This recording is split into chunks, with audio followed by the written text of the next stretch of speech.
Dans cette vidéo, on va voir comment utiliser OBS pour faire un enregistrement face à la caméra.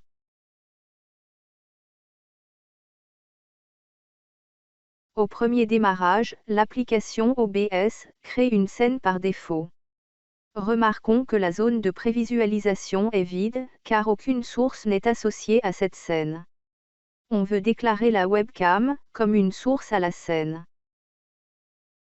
Pour cela, on clique sur le bouton plus, ce qui provoque l'affichage de la liste des diverses possibilités.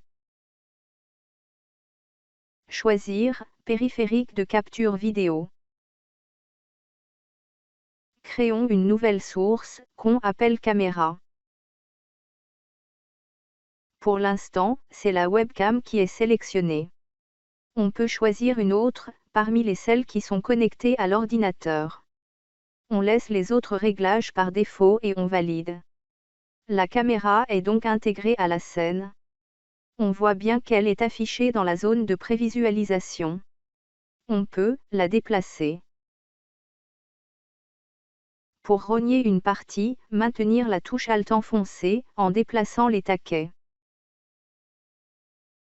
Comme, on peut la redimensionner selon le besoin. Une fois le réglage terminé, il suffit de cliquer sur la commande « Démarrer l'enregistrement ». Commençons notre discours, qui sera enregistré. Dès qu'on clique sur la commande « Arrêter l'enregistrement », une vidéo est créée et stockée dans le dossier spécifié lors du paramétrage de l'application. Pour nous, c'est le dossier vidéo. On la repère et on la visionne.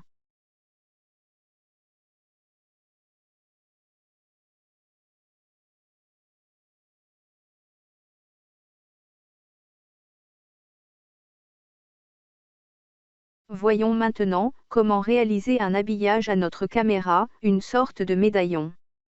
Commençons par ajouter une source. On choisit l'image. Introduisons image caméra comme désignation. On clique sur Parcourir pour repérer l'image créée et stockée dans le dossier. Pour nous, c'est le dossier Mes images. Après validation, celle-ci s'affiche dans la zone de prévisualisation. On la redimensionne, de sorte à occuper la totalité de l'écran.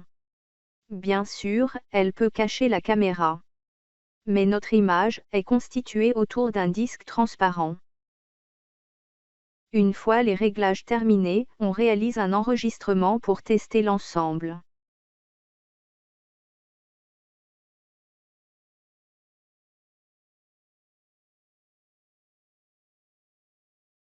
La création de l'image cadre. On utilise le logiciel PowerPoint par exemple. Dans une nouvelle diapositive, on insère un cercle creux. On le redimensionne. Puis, on insère un cadre sur ce cercle.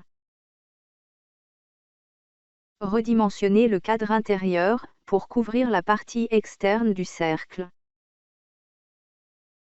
Appliquer quelques effets aux deux figures.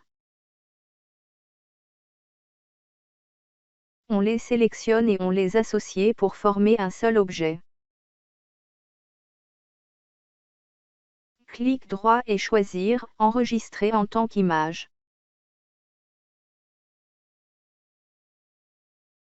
Introduire le nom du fichier, et préciser PNG comme type.